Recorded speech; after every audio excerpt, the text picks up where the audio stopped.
देखिए आज जो टॉपिक हम स्टार्ट करने वाले हैं इससे कंप्लेन केस, और हम लोगों ने एफआईआर को समझ लिया है, हमने इन्फॉर्मेशन केस क्या होता है हमने इसको समझ लिया है। जो चीज आज हम समझना चाह रहे हैं वो है कंप्लेन केस, जिसको हम कहते हैं परिवाद। अलग अलग नामों में, अलग अलग, हर कोर्ट में अलग अलग नाम से आ जाता है।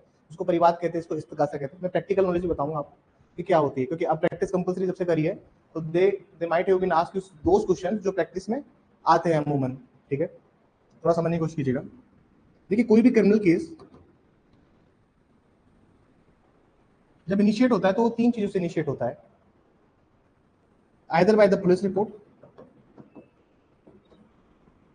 इंफॉर्मेशन और कंप्लेन।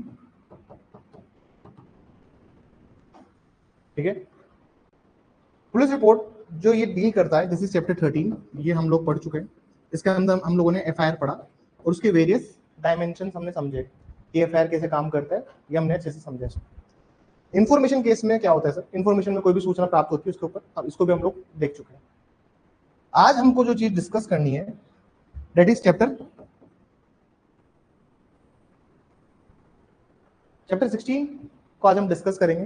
चैप्टर 16 से हम स्टार्ट करेंगे। चैप्टर 16 ये है chapter 13 and this is chapter 16। CrPC में ये था चैप्टर 12, ये था चैप्टर 15 सीआरपीसी में और बीएनएसएस में।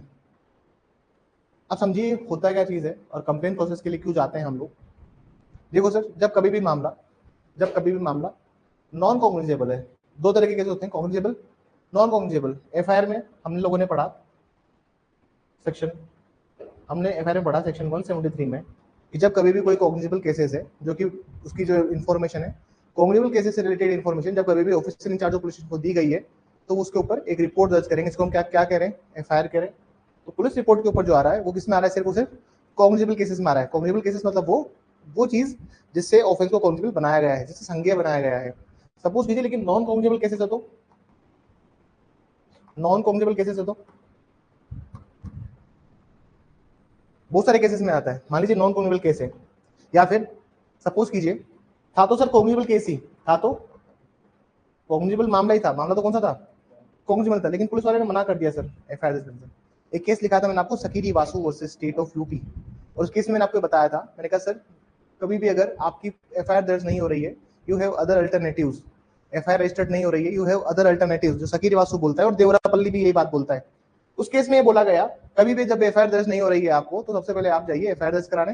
अगर एफआईआर दर्ज नहीं करेंगे तो आप जाएंगे एसपी ऑफिस, एसपी साहब भी दर्ज नहीं करेंगे, then you will approach under section 175(3), 175(3), earlier ये 156(3) था इन सीआरपीसी। अगर यहाँ पे भी नहीं हो रहा है तो then you approach to under section 200 CrPC, section 200 CrPC में आप जाएंगे। यहाँ तक क्लियर था। और इसका जो भी सेक्शन है बीएनएसएस का, अभी हम लोग उसको देख लेंगे। इसमें जाएंगे, अगर यहाँ पे भी अगर एफआईआर दर्ज नहीं होगी तो आपको अप्रोच करना पड़ेगा हाई कोर्ट अंडर 482 या फिर 226 रिट जुडिक्शन आप यूज करेंगे। मतलब you can not directly go, अगर एफआईआर दर्ज नहीं तो ऐसा नहीं सीधा आप हाई कोर्ट चले गए। There is a whole process. SP साहब को रिपोर्ट दीजिए, पुलिस वाले को बोलिए कि सर एफआईआर दर्ज नहीं हो रही है। अगर ये नहीं हो रहा है तो आप जाइए सेक्शन 200। कंप्लेंट की डेफिनेशन निकालेंगे प्लीज, एक बार प्लीज ब्रेक निकाल लीजिए एक बार, and we will discuss the definition of complaint please. एक बार कंप्लेंट की डेफिनेशन देखेंगे और एक बार चीजों को समझने की कोशिश करेंगे।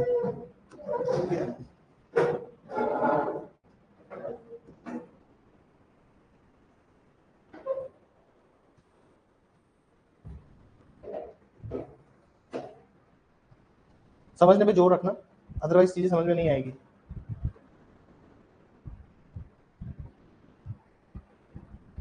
कौन सेक्शन है,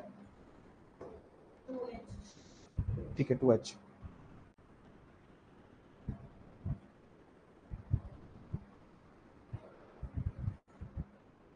लाइट से दिख नहीं रहा मुझे, प्लीज बताइएगा।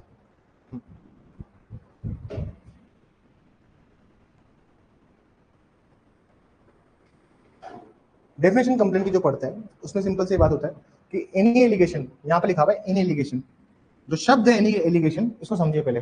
एनी एलिगेशन मतलब क्या होता है, इसका मतलब ये सर एलिगेशन जो है वो कॉग्निजेबल ऑफेंस के लिए भी हो सकता है और नॉन कॉग्निजेबल ऑफेंसेस के लिए भी एलिगेशन हो सकता है।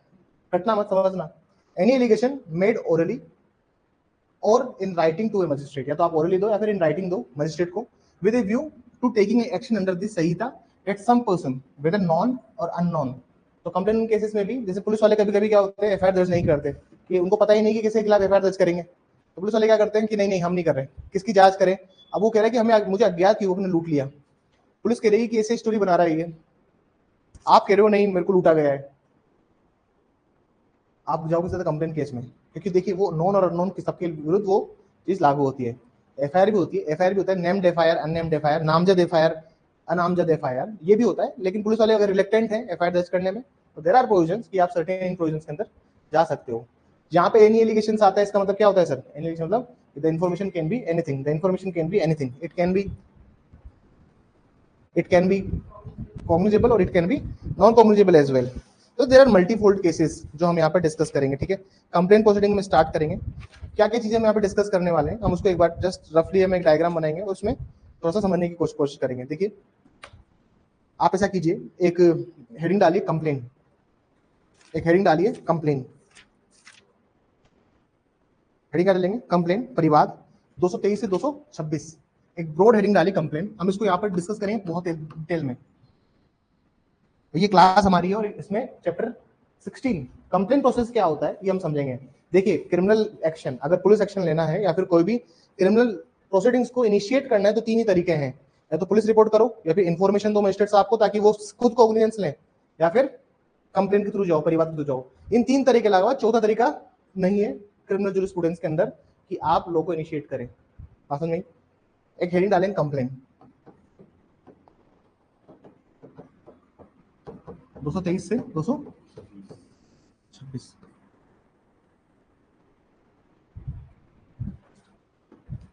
पॉइंट नंबर 1 जो हम पढ़ेंगे, क्या क्या टॉपिक पढ़ने वाले हैं, केस लॉज क्या क्या पढ़ने वाले हैं। पॉइंट नंबर 1 हेडिंग, आप टॉपिक लिखिए, लिस्ट ऑफ टॉपिक्स दिखा रहे हैं पर पहले लिखिए broad outline regarding complaint proceedings, broad outline regarding complaint proceedings. परिवाद की प्रक्रियाओं के लिए, परिवाद की प्रक्रियाओं के लिए, परिवाद की प्रक्रियाओं के लिए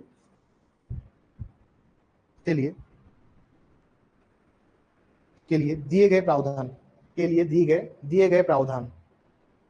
पॉइंट नंबर 2 लिखिए definition of complain, definition of complain, परिवाद की परिभाषा, परिवाद की परिभाषा।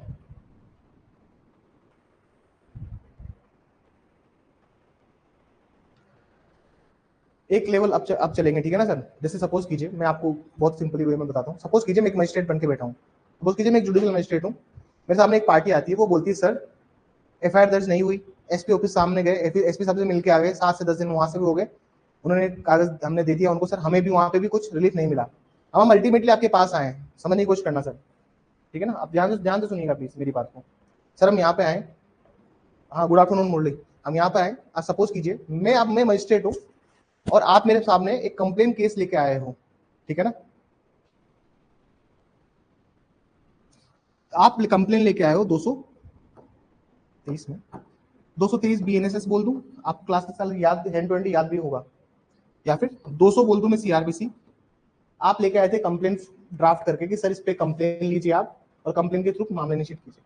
लेकिन जब मैंने ये मैटर पढ़ा, I decided to take cognizance, I decided to take cognizance, या फिर मैंने सोचा कि यार ये जो केस है इसको मैं कन्वर्ट कर देता हूँ किसमें, 156(3) या फिर 175(3) मैं इसको कन्वर्ट कर देता हूं, और इस पर कंप्लेन के तहत ना जाकर मैं चला जाता हूं पुलिस रिपोर्ट के तहत। क्या कुछ गाइडलाइंस होनी चाहिए ना इसके रिगार्डिंग, कुछ तो गाइडलाइंस होगी सर। मैं जज हूं तो ये तो मेरा प्रेरोगेटिव है, मैं चाहूं तो इसके ऊपर कंप्लेन में प्रोसीडिंग्स लूं या फिर मैं इधर लूं। जिन बच्चों को ये नहीं पता, मैं हल्का सा रफ आइडिया देता हूं सर, इसमें कुछ नहीं, मजिस्ट्रेट ऑर्डर दे सकता है to investigate into the matter, ठीक है ना। इसको हम इस्तगासा बोलते हैं, क्या बोलते हैं, इस्तगासा, ठीक है ना सर। मैं मजिस्ट्रेट हूँ, मेरे पास आया मामला, सर आप ही के थाने का मामला है, मतलब आप ही के जुरिडिक्शन का जो पुलिस थाना है उसका मामला है, एफआईआर दर्ज नहीं हो रही है। मैंने मैटर पढ़ा और मैंने पुलिस को बोल दिया कि इस पर एक निष्पक्ष कार्रवाई, एक पहले तो जांच करो और जांच करने की रिपोर्ट 7 दिन के अंदर मुझे दो, और उसके बाद में अगर मुझे मामला प्रतीत होता है तो उस पर मैं क्या करूंगा, एफआईआर करने के लिए बोल दूंगा, और मैं उस पर एफआईआर करने के बोल के पुलिस वाले को डायरेक्ट भी कर दूंगा कि इस पर इन्वेस्टिगेशन की जाए। बात समझ में आई आप लोगों को। लेकिन अगर मैं कंप्लेन लेके गया हूं तो क्या मजिस्ट्रेट साहब इसको कन्वर्ट कर सकते हैं, इसके ऊपर में पूरी आज का जो टॉपिक है 1.5-2 घंटे जो क्लास होगी हमारी, इसको समझने की कोशिश करेंगे। एक एक पॉइंट से रटना मत, समझना, डायरेक्ट का एक एक शब्द समझा दूंगा। लिखिए, एक थर्ड टॉपिक लिखिए, when does cognizance take when does cognizance take when does cognizance take places when does cognizance take place when does cognizance take place when does cognizance take place in the cases of complaint in the cases of complaint परिवाद के मामलों में संज्ञान कब लिया जाएगा?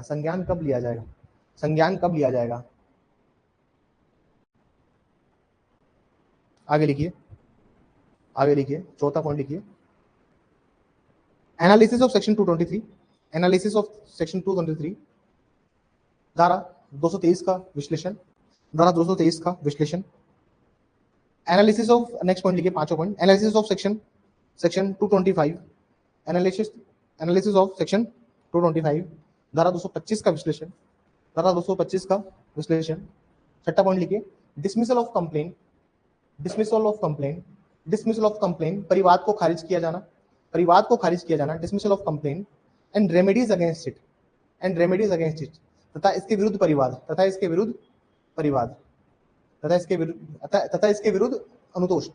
Anutosh and remedies against it, तथा इसके विरुद्ध अनुतोष। भाई आपका अगर कंप्लेंट केस को कैंसिल कर दिया, तो साहब ने बोला कि नहीं कोई मामला नहीं बन रहा है आपका, क्या रेमेडीज है आपके लिए, उसको डिस्कस करेंगे इस पॉइंट पे। सातवां पॉइंट लिखिए, सेक्शन 224 लिखना प्लीज, सेक्शन 224 धारा 224।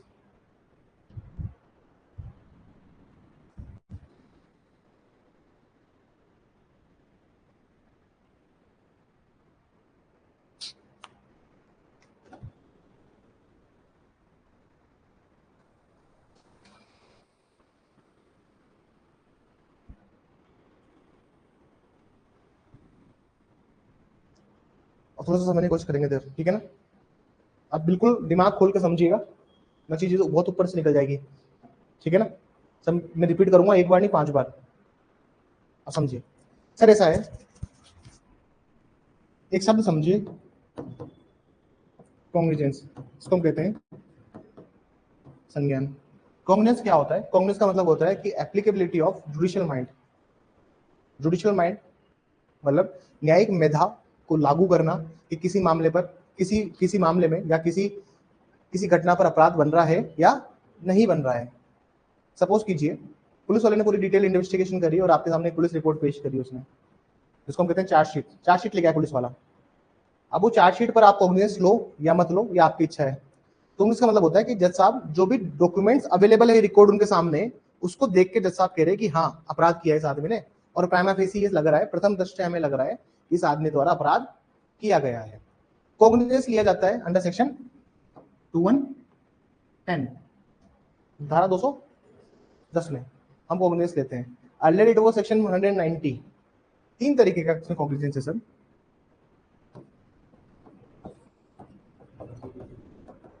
कंप्लेंट केसेस पे कॉग्निजेंस होगा 210 ए के अंदर,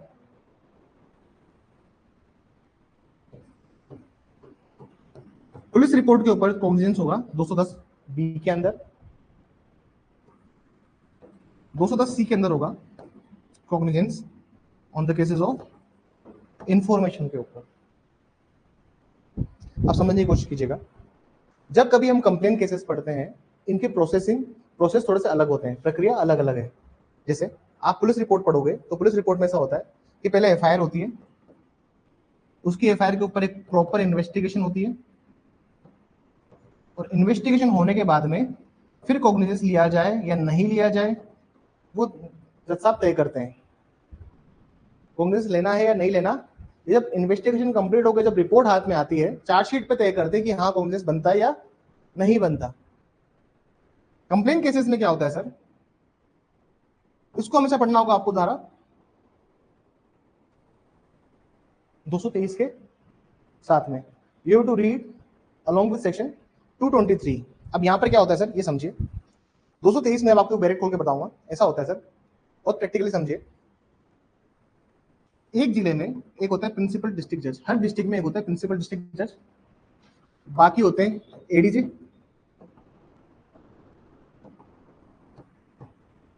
they can be more than 7-8, जितने भी SC/ST कोर्ट हो गया, पॉक्सो हो गया, इन सब में एडीजे लोग बैठते हैं, ठीक है।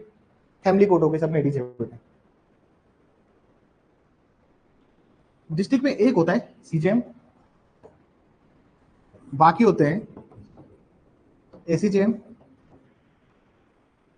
ठीक है, और फिर बाकी जुडिशियल मजिस्ट्रेट वगैरह होते हैं, ठीक है। हम लोग जो कंप्लेन लेके जाते हैं वो टेक्निकली कहां लेके जाते हैं?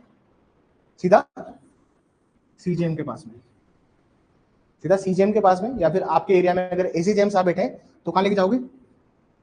जो भी आपके एरिया में बैठते हैं वो आप उनके पास में लेके जाते हैं। कंप्लेन केसेस की जो शुरुआत होती है वो कहां से होती है? सीजेएम या एसीजेएम के पास जाने से, जुडिशियल मजिस्ट्रेट के पास नहीं जाते। जैसे आपका एरिया है वहां पर बैठता ही जुडिशियल मजिस्ट्रेट है, तो कहां जाओगे? जुडिशियल मजिस्ट्रेट के पास में। लेकिन बहुत जगह ऐसा हो सकता है ना कि आप जैसे जयपुर में रहते हो या फिर आप डिस्ट्रिक्ट हेडक्वार्टर में रहते हो, तो वहां पे सीजेएम भी एसीजेएम भी, तो आप कहां जाओगे? सीजेएम या फिर एसीजेएम के पास जाओगे। और वो जाओगे तब, जैसे ही जाओगे तो सबसे पहले काम क्या करेंगे? उनका सबसे पहला काम होगा, जैसे पहला स्टेप क्या होता है, जैसे आप गए तो वो करते हैं एग्जामिनेशन ऑफ कंप्लेनेंट।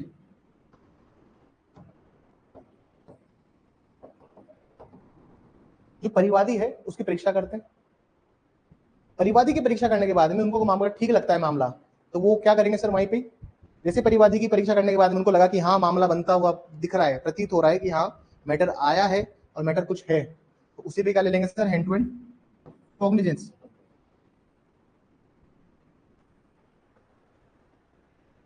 मैक्सिमम ये जो टाइम, ये जो काम होता है, ये काम कोर्ट्स में थोरोली किया जाता है।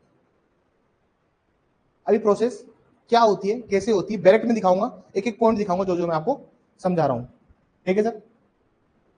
बात समझ में आई? थोड़ा सा समझने की कोशिश कीजिएगा। जैसे ही ये एग्जामिनेशन होता है सर, जैसे ही एग्जामिनेशन होता है, हम आ जाते हैं सेक्शन 200 और section 223। Section 200 is CrPC and it is,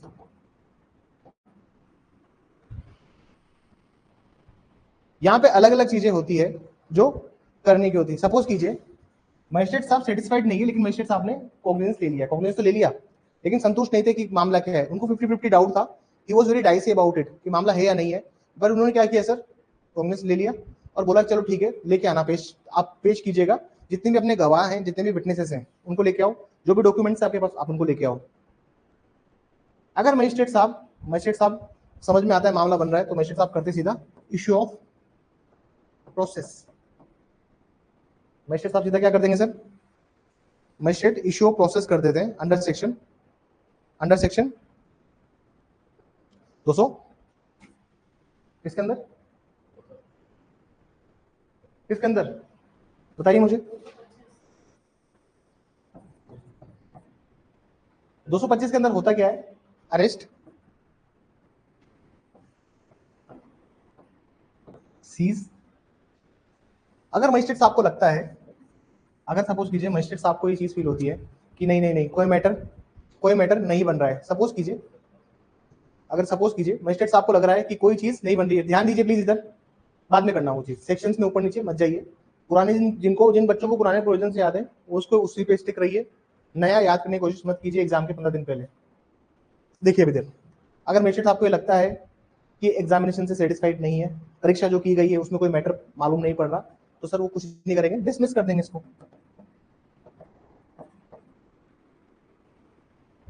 इसको डिसमिस कर देंगे। प्रोसेस क्या होता है और किस तरह की क्या सिचुएशन है, हम इनको एक एक करके समझते हैं और समझने की कोशिश करते हैं। थोड़ा सा डायरेक्ट रीड करेंगे, थोड़ा सा लिखेंगे और थोड़ा सा समझेंगे, केस लो समझेंगे और बाकी चीजें भी समझने की कोशिश करेंगे। पहले एक बार आप आ जाइए,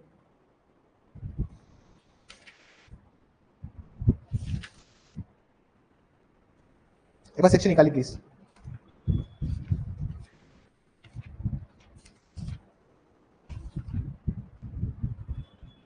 एक सेक्शन निकालेंगे प्लीज अपन। कम टू सेक्शन 214, 214 निकालिए प्लीज।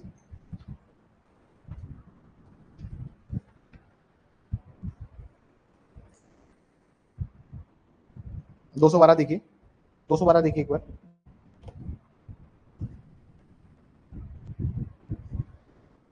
212 देखिए,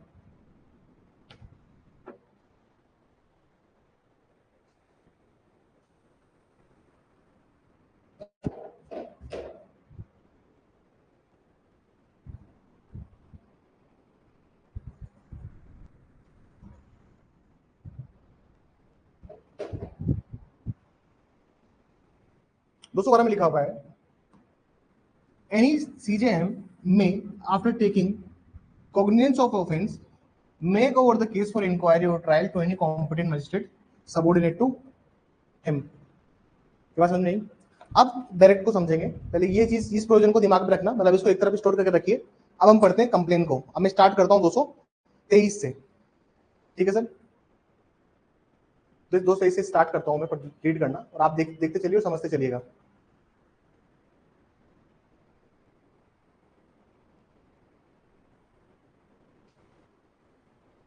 पढ़ना स्टार्ट कीजिए यहाँ से। A magistrate having jurisdiction, a magistrate having jurisdiction while taking cognizance of an offense of a complaint shall examine upon the oath of the complainant। मैंने आपको बताया सर कि सर ऑन ओथ एग्जामिन करेगा complainant को, cognizance लेगा, complaint को examine करेगा। while taking cognizance of an offense shall examine upon an oath। दूसरा, the witness is present and the substance of such examination shall be reduced in writing। जो भी substance examination का उसको reduce in writing करेगा। जो भी सार है एग्जामिनेशन का, परीक्षा का जो भी सार है उसको एक तरफ अभिलिखित कर लेगा। आगे देखिए, and sign by the complainant and the witnesses also by the magistrate. और साइन कर लेंगे कि हमने क्या सब्सटेंस रिकॉर्ड किया, कि क्या अपराध का होना हमें पाया गया। कंप्लेनेंट, उसके विटनेसेस, ये कॉग्निजेंस लेने के बाद में क्या किया उसने। अब सवाल आता है सर कि सर देखो ऐसा है कि प्रोविजन हमें समझ में आते हैं कि अपराध हुआ है, कॉग्निजेंस लिया है, कंप्लेंट पे प्रोसीडिंग स्टार्ट हुई है। एफआईआर में रेदर क्या होता है कि एफआईआर होने के बाद में, एफआईआर अगर पुलिस रिपोर्ट को देखोगे तो एफआईआर हो गई, 60 और 90 दिन तक इन्वेस्टिगेशन चलेगी और फिर पुलिस रिपोर्ट आएगी, उस पर मजिस्ट्रेट साहब कॉग्निजेंस लेंगे। कंप्लेंट केसेस में on the first day cognizance ले लिया जाता है। बात समझ में? On the first day they have taken the cognizance, they have taken the cognizance. Suppose कीजिए पहले दिन ही कॉग्निजेंस ले लिया गया है। Now provided that no cognizance of an offense shall be taken by a magistrate without giving the accused an opportunity of being heard। ये provision they have added this new provision in that regard।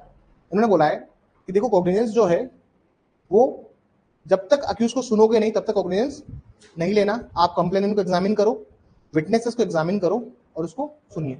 Earlier this line was not there, पहले ये line नहीं थी। पहले magistrate बिना उसको सुने, बिना उसको एग्जामिन किए सीधा कॉग्निजेंस ले लेता था, लेकिन अब ऐसा नहीं होता है। आगे देखिए, provided further that when a complaint is made in writing the magistrate need not to examine the complainant and witnesses. इन लोगों के लिए एग्जामिन करने की आवश्यकता नहीं है। कौन कौन है सर ये लोग जिनके लिए कंप्लेनेंट और विटनेसेस को एग्जामिन करने की आवश्यकता नहीं होती? तो सबसे पहले तो है पब्लिक सर्वेंट। अगर किसी लोक सेवक ने सूचना दी है, अरे सर सपोज कीजिए राइस में पानी नहीं आ रहा कहीं पे, महिलाएं पहुंच गई और सर पे JN के और IN के मटकी फोड़ दी सर में, उनको चूड़ियां पहना दी, ऐसी हरकतें होती है सर, आपने अगर न्यूज़पेपर में पढ़ा हो तो वो क्या करेंगे? वो क्या करेंगे सर? उन महिलाओं के खिलाफ या फिर उनका जो भी लीडर होगा जिसने उनको जिन्होंने उनको इंस्टिगेट किया हुआ है ऑफेंस करने के लिए, तो अगर पब्लिक सर्वेंट अगर इन्फॉर्मेशन दे रहा है मजिस्ट्रेट साहब को, इन राइटिंग अगर इन्फॉर्मेशन दी जा रही है, तो एग्जामिनेशन की, उनके कंप्लेंट और विटनेस को एग्जामिनेशन की आवश्यकता नहीं है। दूसरी बात, अगर मजिस्ट्रेट ने मेक ओवर किया है केस को अनदर मजिस्ट्रेट, अब मैंने कहा था दिमाग में पॉइंट को साइड में दबा के रखना, अभी सामने आएगा। अगर मजिस्ट्रेट साहब ने 212 के क्लोज एक में एग्जामिनेशन कर लिया था, 212 में भी एग्जामिनेशन करवाया था ना सर मैंने, कि मजिस्ट्रेट साहब क्या करेंगे, सीजीएम क्या करेंगे, सीजीएम कॉग्निजेंस, अगर सीजीएम ने कॉग्निजेंस लिया है 212 में, सीजीएम ने बताया था अभी आपको कि आप प्लीज इसको थोड़ा सा एक तरफ रखिएगा, मैं आपको इस पॉइंट पे आऊंगा। अगर सीजीएम साहब ने ऑलरेडी एग्जामिनेशन कर लिया है तो क्या तुम दोबारा एग्जामिनेशन करोगे उसका? क्योंकि देखिए सीजीएम साहब ने एग्जामिनेशन किया, कंप्लेंट का एग्जामिनेशन किया, विटनेसेस का एग्जामिनेशन किया, तो क्या आप दोबारा से एग्जामिनेशन करेंगे उनका? तो ये दो प्रोविजन है। बात समझ में आ गई?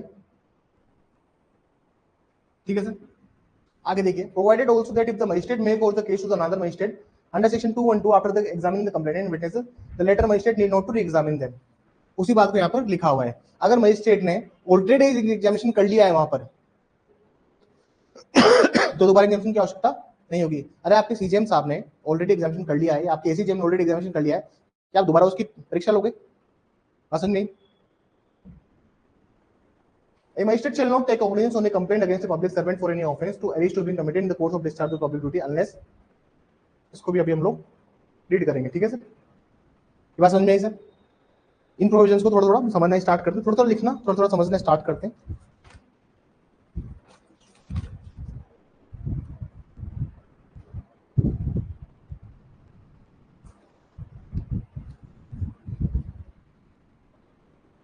थोड़ा सा ब्रॉड आइडिया लगा आप लोगों को?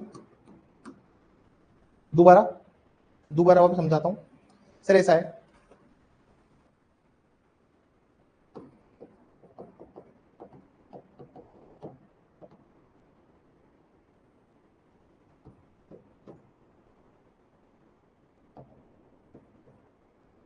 इनका एग्जामिनेशन था, इनकी परीक्षा ली गई, कंप्लेनेंट की और विटनेसेस की, ठीक है? मजिस्ट्रेट साहब को लगता है कि हाँ यार मामला हो रहा है, और अब एक अपॉर्चुनिटी भी दी गई। ये पहले नहीं था पॉइंट, अब ये पॉइंट इन्होंने जोड़ दिया। अपॉर्चुनिटी किसको? अक्यूज को, उत्तर को भी सुन लिया, और मजिस्ट्रेट साहब को लगता है कि हाँ यार मैटर तो बन रहा है। इन्होंने क्या किया सर? सेक्शन 210A पर क्या ले लिया सर? कॉग्निजेंस ले लिया। तीन सिचुएशंस यहाँ पर टेक्निकली अराइज होती है। कॉग्निजेंस लेने के बाद में तीन सिचुएशन यहाँ पर अराइज होती है। हम सारी सिचुएशन को डिस्कस करते हैं। पहली सिचुएशन तो क्या है सर?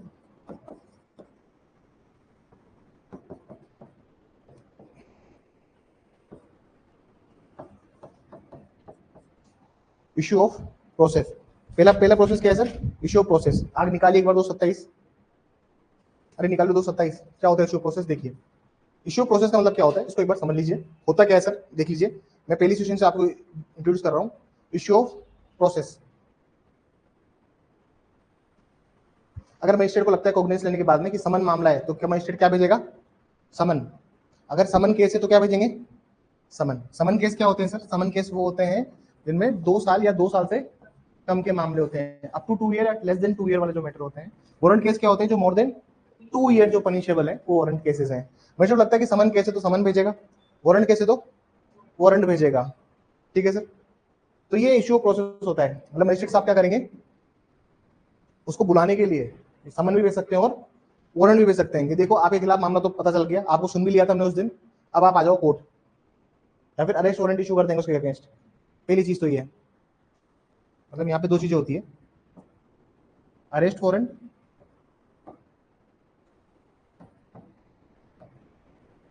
या समन। दूसरी चीज क्या होती है सर? मजिस्ट्रेट साहब को लगता है कि यार कुछ मैटर बन नहीं रहा है इसका, तो डिसमिस भी कर सकते हैं। डिसमिस ऑफ कंप्लेंट, कंप्लेंट को खारिज कर दिया।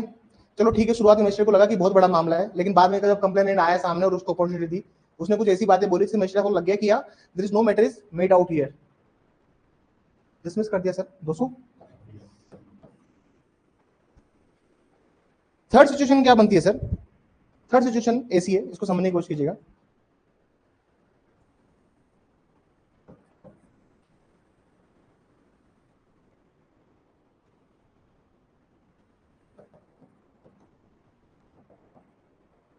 नो सेटिस्फाइड विद एग्जामिनेशन, मतलब जो परीक्षण किया गया, जो परीक्षा की गई, उससे मजिस्ट्रेट साहब खुश नहीं है। मजिस्ट्रेट साहब बोल रहे हैं कि यार इसमें थोड़ी सी या तो आप इंक्वायरी होनी चाहिए थी, या फिर एक इन्वेस्टिगेशन इसमें होनी चाहिए, या तो जांच होनी चाहिए या फिर अन्वेषण इसमें होना चाहिए। मैं एक इंक्वायरी इन्वेस्टिगेशन बिठाऊंगा इसमें। एक सवाल आता है एग्जाम के अंदर, एक सवाल लिखिए, अभी सवाल का भी जवाब मैं आपको सवाल लिखिए, उसी जहाँ हेडिंग से हमें लिख दीजिए ना, एक और पॉइंट लिख दीजिए। What is the difference? What is the difference of investigation? What is the difference between investigation? What is the difference between investigation under chapter 13 and 16? Under chapter 13 and 16, what is the difference between investigation under chapter 13 and 16? Chapter 13 and 16, अध्याय 13 व 16, अध्याय 13 व 16 में बताए गए अन्वेषण में क्या अंतर है? बताए गए अन्वेषण में क्या अंतर है? अन्वेषण में क्या अंतर है? अन्वेषण में क्या अंतर है? ठीक है सर, इसका भी सेम आउटकम आता है, इन दोनों का भी सेम आउटकम आता है, या तो डिसमिस हो जाएगा या फिर इश्यू प्रोसेस हो जाएगा, सेम आउटकम है। ये डायग्राम बिल्कुल याद रखिएगा। कंप्लेंट प्रोसीडिंग्स जो आपको समझ में आती है, मतलब सबसे पहले कंप्लेनेंट और विटनेस एग्जामिनेशन होगा, साथ में आप अपॉर्चुनिटी दोगे अक्यूज को भी सुनने के लिए। 210 ए में आपने कॉग्निजेंस लिया, देन लेने के बाद में आपने इश्यू प्रोसेस स्टार्ट कर सकते हो। आप चाहो तो either you can dismiss also, और अगर आप सेटिस्फाइड नहीं हो तो आप उसके लिए वो भी कर सकते हो। दिस इज सेक्शन 225, कहाँ पे ये 225 में है। अगर आप खुश नहीं हो तो आप 225 की प्रोसीडिंग कर लो, या तो आप इंक्वायरी कर लो या फिर आप इन्वेस्टिगेशन कर लो। अंतर क्या होता है इन्वेस्टिगेशन में दोनों में, मैं आपको रफली बता देता हूँ, हम इसको डिस्कस करेंगे, इसको पूरा डिटेल आंसर भी आपको लिखवा दूंगा। अगर आप प्री की तैयारी कर रहे हो तो आपको जो बुक्स आपके पास होनी चाहिए प्री के लिए मैंडेटरी, अगर आप इंग्लिश मीडियम हो तो आपको पढ़नी है कौन सा जैन थे वो, विनय कुमार जैन, विनय कुमार गुप्ता। अगर आप इंग्लिश मीडियम में तो आपके पास होनी चाहिए विनय कुमार गुप्ता और एक परीक्षा मंथन, वो 2 आर सफिशिएंट। अगर आप मेंस की तैयारी कर रहे हैं तो आपके पास होनी चाहिए सिंगल अनसोल्ड, सोल्ड नहीं, सिंगल अनसोल्ड। सवाल यहाँ पे जैसे मैंने आज आपको कंप्लेन पढ़ा रहा हूँ, मैं कंप्लेन में मैं आपको 2 से 3 दिन में 4-5 सेक्शन ही पढ़ाऊंगा बस। लेकिन जब आप उस बुक को जाके खोल के देखेंगे घर पे, तो उस बुक में एक भी सवाल ऐसा नहीं होगा जो आपको नहीं आया होगा। उस बुक में बेसिकली ये क्या, जितनी भी स्टेट की जुडिशरी के सवाल है उस बुक में आपको कंपाइल होकर मिलते हैं कि इस स्टेट के में ये सवाल पूछे। कंप्लेन प्रोसेस का एक भी सवाल नहीं बचेगा। जैसे अपना एफआईआर हो गया तो मुझे लगता है एफआईआर का एक भी सवाल बचा होगा उसमें, तो समय लगता है सिलेबस खत्म करने में। अगर हम 80 लेक्चर ले रहे हैं बीएनएसएस में, तो याद रखिए कि 80 लेक्चर आपके हिलेंगे नहीं। प्रोसेस याद कर लो अच्छे से, एग्जाम आती जाती रहेगी, उसके पीछे मत भागना। पहले अपने आपको उस परफेक्शन पे लेके जाओ कि आप एग्जाम निकाल पाओ। जब उस पैरामाउंट पे पहुंचोगे तो एग्जाम भी निकलेगी और सारी एग्जाम क्रैक भी होगी, चाहे वो डिपार्टमेंटल एग्जाम्स हो या बाकी एग्जाम्स हो। सर चैप्टर 13 प्री कॉग्निजेंस है और 14 पोस्ट कॉग्निजेंस। देखो बच्चे डिफरेंसेस बताने लग गए।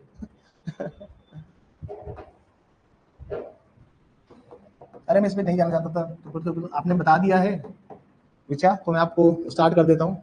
विचा यू आर टेलिंग मी ना द डिफरेंसेस, देन चलो बिगिन करते हैं। एक तो मैडम ने बता दिया कि सर जो यहाँ की इन्वेस्टिगेशन है, किसके बारे में हम बात कर रहे हैं, अन्वेषण की। किसकी बात कर रहे हैं, इन्वेस्टिगेशन की। सर ये जो इन्वेस्टिगेशन होती है ये प्री कॉग्निजेंस होती है, मतलब संज्ञान लेने के पूर्व होती है। ये संज्ञान लेने के पूर्व होती है सर ये, जबकि इधर की इन्वेस्टिगेशन कब हो रही है, संज्ञान लेने के बाद, पोस्ट कॉग्निजेंस। यहाँ जो इन्वेस्टिगेशन हो रही है वो कब हो रही है सर, कंप्लेन में। अरे कंप्लेन ने उनको एग्जामिन किया, अक्यूज को सुन लिया और फिर ले लिया कॉग्निजेंस, ये तो पोस्ट कॉग्निजेंस है ना, संज्ञान पूर्व। और बताइए। अरे बहुत सारी है, मतलब तुम सोच नहीं सकते, तुम्हें 10 तो मैं क्लास में गिना दूं अभी खड़े खड़े। और बताइए और क्या डिफरेंसेस है इन्वेस्टिगेशन में।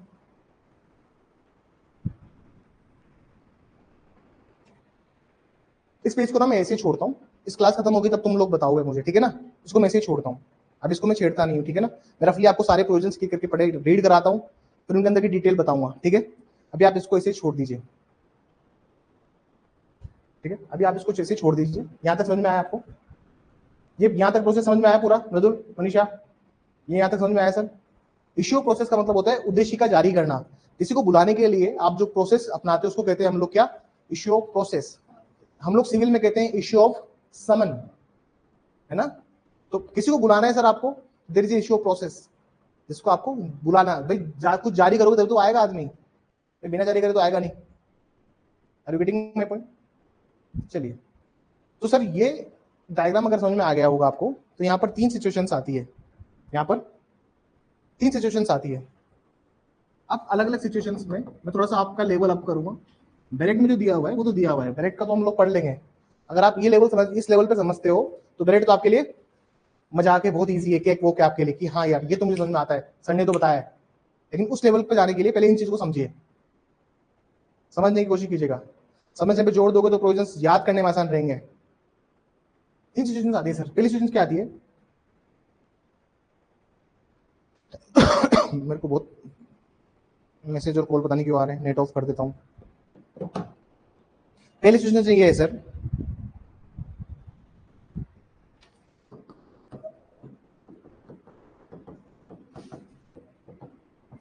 कंप्लेंट रिसीव हुई आपको। सबसे पहली सिचुएशन क्या है सर, आपको कंप्लेंट रिसीव हुई, आपको कंप्लेंट प्राप्त हुई तो आपने कहा चलो ठीक है कंप्लेंट रिसीव हो गई।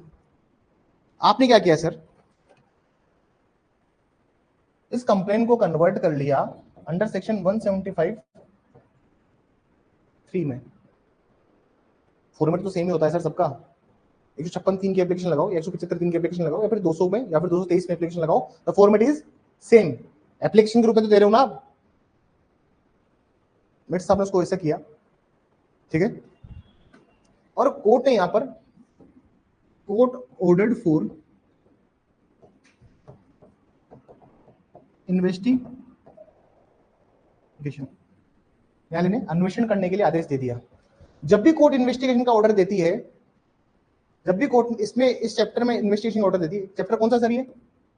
चैप्टर 13। 175(3) कहां पर है? एफआईआर वाला चैप्टर है सर, चैप्टर 13 है। इसमें अगर इन्वेस्टिगेशन का ऑर्डर दिया है तो इस पर जो रिपोर्ट आएगी वो कहां आएगी सर? सेक्शन 193। पहले कौन सा था? Section 173 CrPC. क्लास में सुनते रहोगे तो भी याद हो जाएगा तुम्हें सारे सेक्शन, याद नहीं याद करके भेजूंगा। 193 में 193 में पुलिस रिपोर्ट आएगी इसकी। 193 में क्या आएगी सर? पुलिस रिपोर्ट आई। समझने की कोशिश कीजिएगा। 193 में जब पुलिस रिपोर्ट आई, 193 में जब पुलिस रिपोर्ट मतलब इन्वेस्टिगेशन की जो समरी थी, अन्वेषण की जो समरी है, जब वो पुलिस रिपोर्ट के रूप में आई, समझने की कोशिश कीजिएगा sir. Court order for the investigation, और जब इन्वेस्टिगेशन की रिपोर्ट आई, यहां पर जो कॉग्निजेंस होगा, अब जो कॉग्निजेंस होगा कौन बताएगा? यहां पर जो कॉग्निजेंस होगा सर वो 210 ए में होगा, मृदुल आप बताएंगे मेरे को, बी में होगा या सी में होगा? किस में होगा? ए में होगा। ए में क्यों होगा? हाँ लोकेश, ए में होगा। किस में होगा कॉग्निजेंस? किस में लेंगे कॉग्निजेंस अभी? Very good.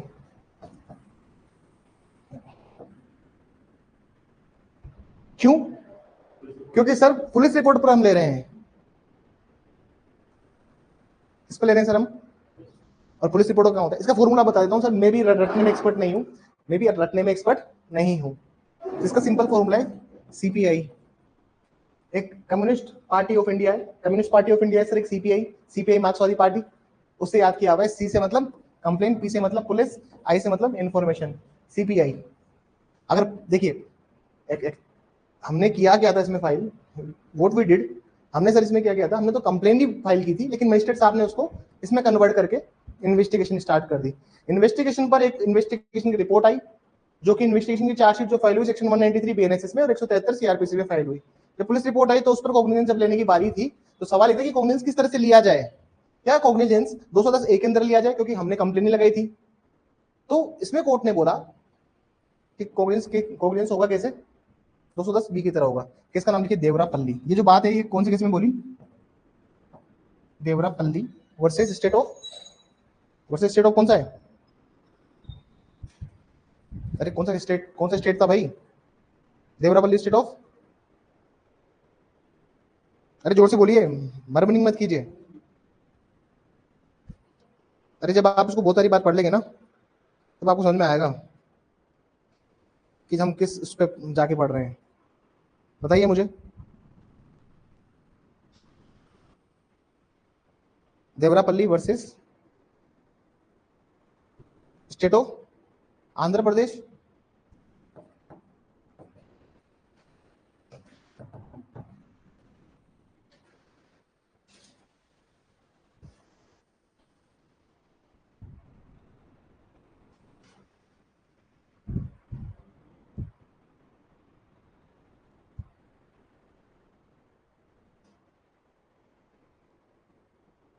एक बार देखिए प्लीज, मैंने कुछ गलत तो नहीं बता दिया? आंध्र प्रदेश तो नहीं है इसमें। तो पूरा नाम लिखवा देता हूँ, लिखिए इसका पूरा नाम लिखिए।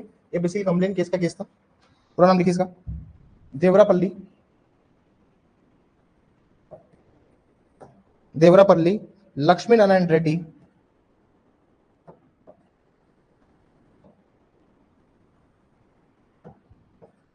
वर्सेस नारायण रेड्डी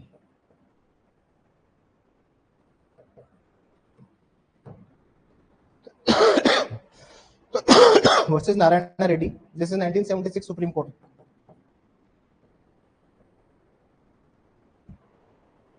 अरे पहला पॉइंट समझ में आया कि अगर कंप्लेन फाइल की थी और मजिस्ट्रेट साहब ने उसको किस पे ले लिया?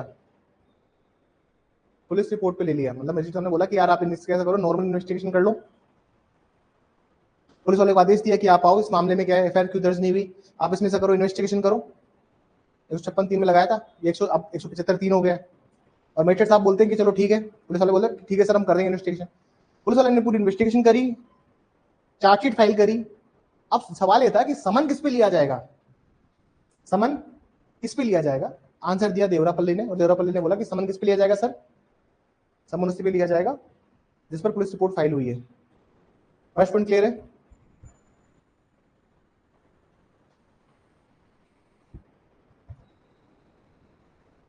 सेकंड पॉइंट लिखेंगे प्लीज, अपन सेकंड पॉइंट लिखेंगे।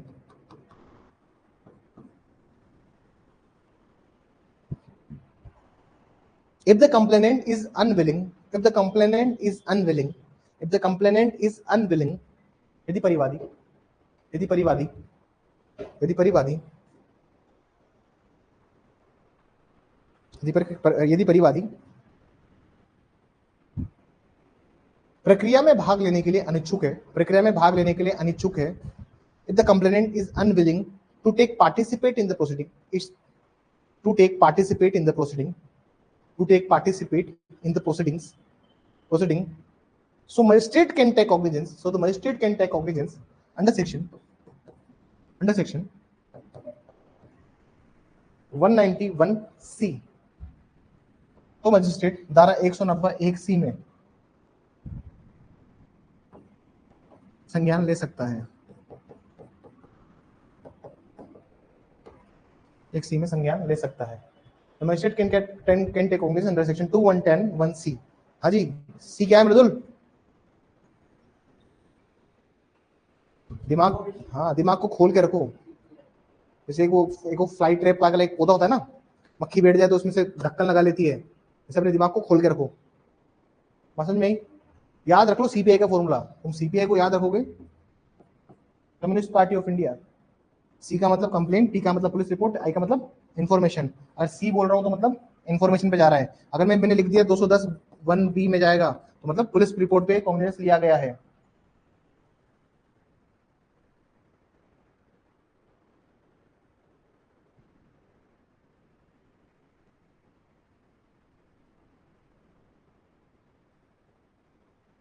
देख लीजिए सर, तीन चीजें, 210(1)(a) upon complaint, 1(b) police report, C information. बिल्कुल याद रखिए इस चीज को, कॉग्निजेंस किस पे लिया जा रहा है, इट इज इंपॉर्टेंट थिंग ना।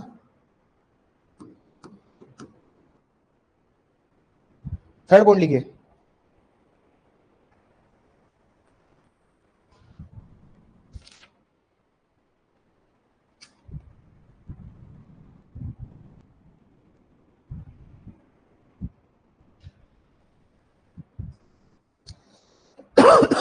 थर्ड पॉइंट लिखिए,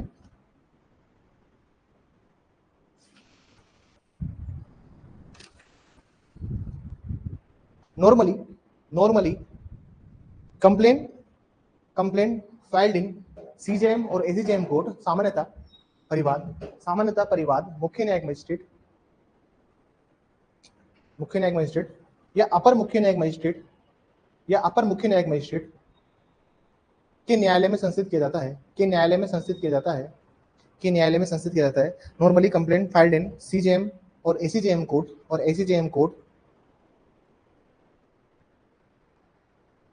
he will decide whether he want to proceed with the same or not, whether he want to proceed with the same or not, वह यह तय करेगा कि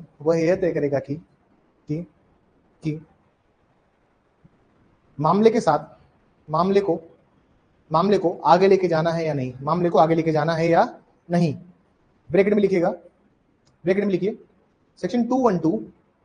सेक्शन 212 ऑफ बीएनएसएस, धारा 212 BNSS, धारा 212 BNSS.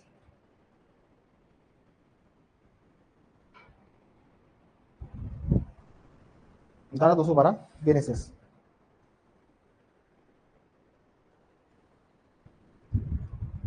एक केस का नाम लिखेंगे, state of West Bengal versus Vijay Kumar Ghosh. State of West Bengal versus Vijay Kumar Ghosh, Ghosh नहीं, इससे Ghosh,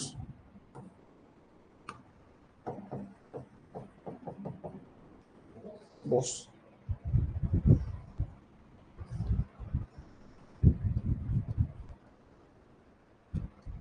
it was held that, लिखिए पॉइंट नंबर 1, क्या क्या प्रिंसिपल्स कोर्ट ने बोले हैं इसमें केस में, लिखिए। It was held that cognizance of an offense, cognizance of an offense, न्यायालय ने अभिनय किया कि, न्यायालय ने ये अभिनय किया कि, न्यायालय ने ये अभिनय किया कि किसी मामले का संज्ञान, किसी मामले का संज्ञान, संज्ञान लेना ये प्रदर्शित करता है, किसी मामले का संज्ञान लेना ये प्रदर्शित करता है, ये प्रदर्शित करता है वेदर जुडिशियल, ये प्रदर्शित करता है, रुकिए, ये प्रदर्शित करता है कि न्यायिक मजिस्ट्रेट द्वारा, न्यायिक मजिस्ट्रेट द्वारा, न्यायिक मजिस्ट्रेट द्वारा तथ्यों पर, तथ्यों पर न्यायिक मेधा लागू की गई है या नहीं, न्यायिक मेधा लागू की गई है या नहीं, न्यायिक मेधा लागू की गई है या नहीं। That cognizance of an offense taken, taken तक लिखा है,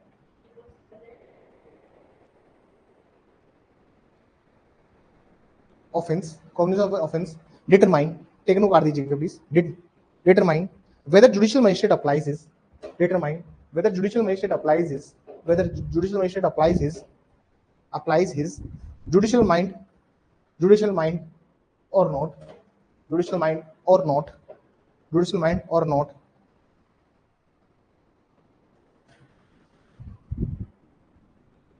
this judicial mind, full stop लगाएंगे, this judicial mind, this judicial mind based upon, based upon, based upon, based upon the record available to him, the record available to him, the record available to him, ये न्यायिक मेधा, ये न्यायिक मेधा, मेधा, मेधा उन तथ्यों पर निर्भर करती है कि, उन तथ्यों पर निर्भर करती है कि मजिस्ट्रेट के समक्ष, उन तथ्यों पर निर्भर करती है कि मजिस्ट्रेट के समक्ष, मजिस्ट्रेट के समक्ष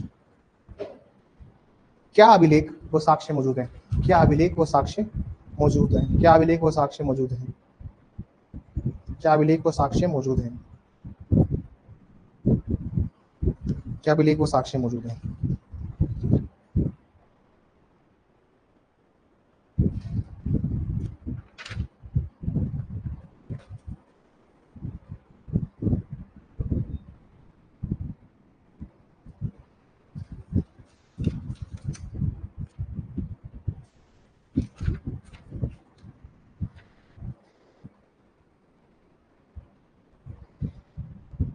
ठीक है, थोड़ा सा हम और समझने की कोशिश करते हैं, मैं और इस टॉपिक के अंदर आपको एंटर करके लेके चलता हूँ, ठीक है ना। यहाँ तक समझ में आया कंप्लेंट क्या होती है, क्या था,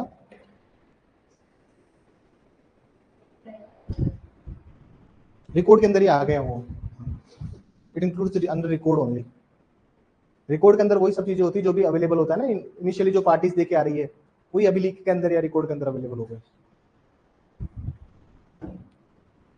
थोड़ा सा आगे समझने की कोशिश करते हैं।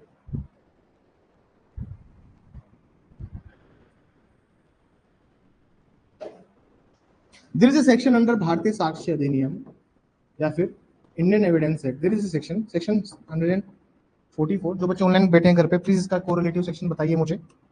सेक्शन 144, हम जब कहते हैं कि राइटिंग में उनसे पार्टीज से, अब हमने पढ़ा कि पार्टीज साइन करेगी, इसमें कंप्लेनेंट भी साइन करेगा, इसमें जो परिवादी वो भी साइन करेगा, उसके विटनेसेस भी साइन करेंगे और कोर्ट भी साइन करेगा,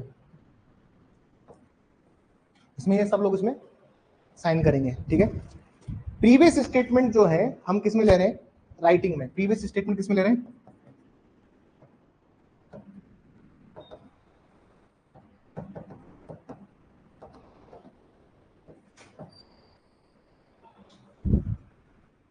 जिसने भी ये सेक्शंस और प्रोविजंस पढ़े हुए हैं, very good, thank you teacher.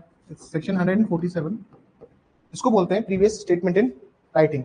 जब कभी भी कोर्ट के सामने कोई स्टेटमेंट जो कि राइटिंग में अवेलेबल है, इन रिटन फॉर्म में है और राइटिंग में दिया हुआ है, जो कोर्ट के सामने है, कोर्ट के सामने जब कभी भी कोई स्टेटमेंट इन राइटिंग अवेलेबल है, तो कोर्ट क्या कर सकता है, उस स्टेटमेंट के बेसिस पे कोरोबरेट कर सकता है, कॉन्ट्राडिक्ट कर सकता है और क्रॉस एग्जामिनेशन भी कर सकता है। आपने कोई रिटर्न चीज मुझे लिख के दी है, ठीक है, तो उसके बेसिस पे मैं क्या कर सकता हूँ, या तो संपुष्ट कर सकता हूँ या क्रॉस एग्जामिनेशन कर सकता हूँ, कॉन्ट्राडिक्शन कर सकता हूँ। समझिए, कुछ कीजिए। 200 का प्रोसेस स्टार्ट होता है। कंप्लेनेंट प्लस विटनेस का इस स्टेज पर क्या कर लिया हमने,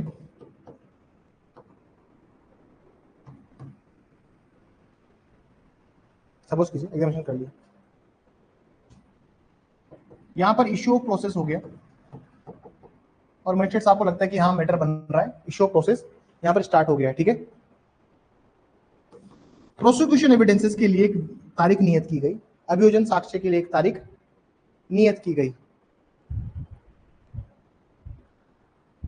ट्रायल, जिन बच्चों ने ट्रायल पढ़ा हुआ है एपीओ के लिए मुझसे, तो उन लोगों को पता होगा ये बात कि otherwise then on police report के ऊपर, warrant case otherwise then on police report पे आप जाओगे तो वहां पर कंप्लेन का प्रोसीजिंग दिया हुआ है।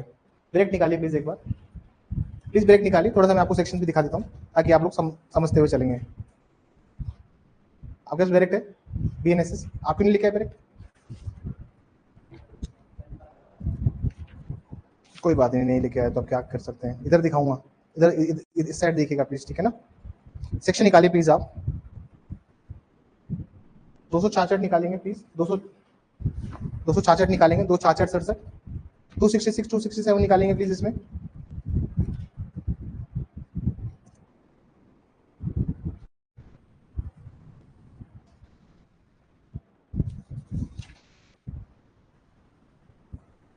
दो सौ सड़सठ निकाले तो 267 निकालिए please, 267, come to section 267।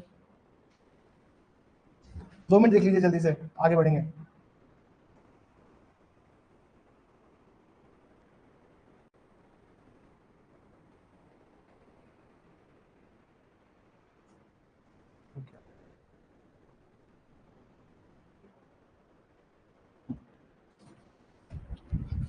Trial समझिए, 3 ट्रायल का सिंपल सा फंडा समझिए, जिन लोगों को ट्रायल नहीं पता, ट्रायल समझिए एक बार। सर ट्रायल अलग अलग दी हुई है, एक कर दी trial of by court of session, trial by court of session. पता कैसे लगता है सर कौन कौन कब ट्रायल करेगा, उसके लिए आपको शेड्यूल देखना पड़ेगा, ठीक है ना सर। शेड्यूल देख के पता लगता है कि किसका ट्रायल कौन कर रहा है, जो लास्ट लाइन है उसमें पता लगता है शेड्यूल ट्रायल कौन कर रहा है। अगर कोर्ट ऑफ सेशन लिखा हुआ है तो कोर्ट ऑफ सेशन का ट्रायल का एक अलग प्रोसीडिंग दी हुई है। एक लिखा हुआ है वारंट ट्रायल, क्या लिखा हुआ है, एक वारंट ट्रायल 2 तरीके से होता है, एक होता है पुलिस रिपोर्ट पे, एक होता है other than police report. Other than police report 2 ही कार्रवाई बचती है, एक बचती कंप्लेंट और एक इंफॉर्मेशन। बात समझ में आई। और ट्रायल होता है sir summon and the last is, ये 4 तरह के ट्रायल हम लोग पढ़ेंगे अभी, ये लोग मतलब नेक्स्ट 10 to 15 क्लासेस में ये सब खत्म हो जाएगा, टेक्निकल बात ही है।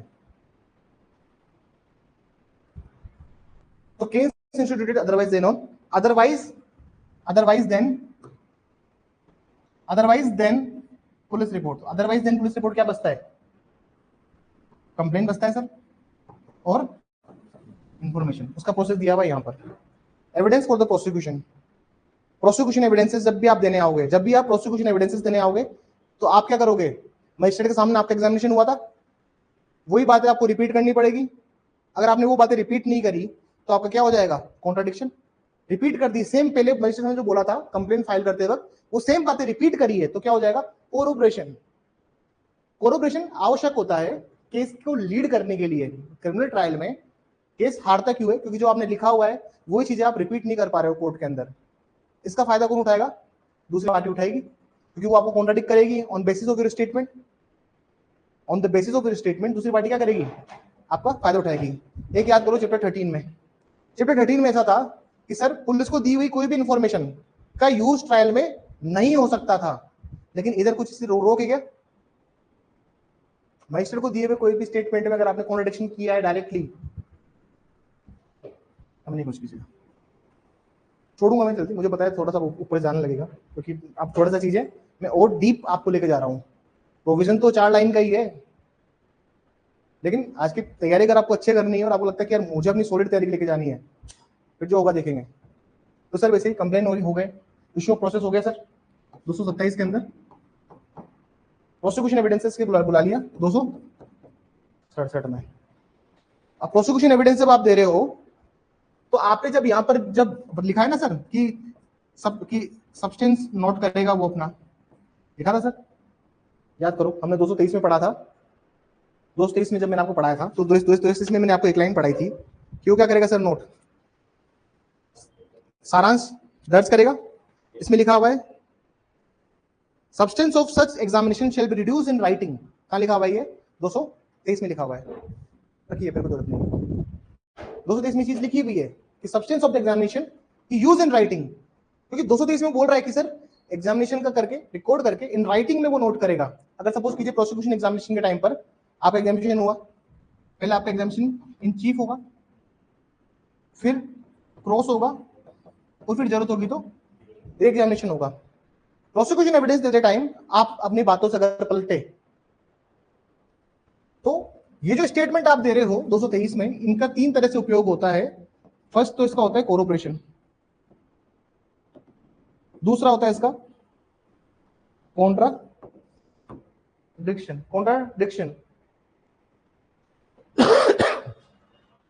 असल नहीं, और अगर आदमी मर जाए, कंप्लेनेंट की डेथ हो जाए तो क्या बन जाएगा, डाइंग डिक्लेरेशन। याद करो, तो अगर सवाल ये आता है कि कंप्लेनेंट जो एग्जामिनेशन देता है, उसकी एविडेंशियल वैल्यू क्या है, जैसे एफआईआर की एविडेंशियल वैल्यू होती है, हमने पढ़ा ना सर साक्षिक महत्व क्या है, एफआईआर का क्या साक्षिक महत्व है, वैसे ही परिवाद का भी साक्षिक महत्व होगा, कंप्लेंट का भी एविडेंशियल वैल्यू होगा, इसकी भी सर एविडेंशियल वैल्यू होनी चाहिए, इसका भी साक्षिक महत्व होना चाहिए। तो कल आप मुझे आंसर लिख के दिखाएंगे इसके ऊपर, एविडेंशियल वैल्यू ऑफ कंप्लेंट, ये सारे पॉइंट्स लिख के लाना, और आप लिखेंगे 200 वर्ड्स में, आई विल चेक ईच और एवरीवन, मुझे इसके आंसर्स दिखाइए आप लोग लिख के कल, लिख लाएंगे जैसे एफआईआर में लिखे थे आपने, वैसे यहाँ पे भी लिख सकते हो, ठीक है। कंप्लेंट से मोटिव भी होता है, रेस जस्टिस भी होता है, सेम ट्रांजेक्शन में चीजें अगर हुई तो वो भी चीज होती है। There are a lot of things which can be covered under this those provisions. हो जाएगा सर, आज यहीं पे रोकता हूँ, अदरवाइज अब क्या होगा, वो हेवी नहीं पढ़ना चाहिए, यहीं पे रोकता हूँ इस वाली क्लास को, बीएनएस करेंगे 10 मिनट के ब्रेक के बाद, 10 मिनट के ब्रेक के बाद क्या करेंगे, बीएनएस। समझ में आया ऑनलाइन वाले बच्चों, बताइए, अरे ऑनलाइन वाले छात्रों बताइए प्लीज, समझ में आया। कल मेरे को 200 वर्ड्स में चाहिए, 200 वर्ड्स की काउंटिंग कैसे होगी, 200 वर्ड्स जब आप लिखेंगे तो इजेमार मत लिखना, इजेमार को काउंट मत करना, 200 वर्ड्स में इजेमार को काउंट मत करना, हेज को काउंट मत करना, हेड को काउंट मत करना, मेजर वर्ड्स जो है आप उनको काउंट कीजिएगा, तब जाके 200 वर्ड्स होने चाहिए, एक नंबर के लिए 15 शब्द लिखने होते हैं। तो प्लीज कल मुझे इसका आंसर लिख के दिखाइए। मैं देना चाहता हूं कि कंप्लेंट की एविडेंशियल वैल्यू क्या होता है, एफआईआर का एविडेंशियल वैल्यू सबको पता है, पर कंप्लेंट का भी कुछ होता होगा ना, उसका साक्षिक महत्व क्या है, ठीक है। 5-10 मिनट ब्रेक लीजिए, then we will continue with the rest of the class.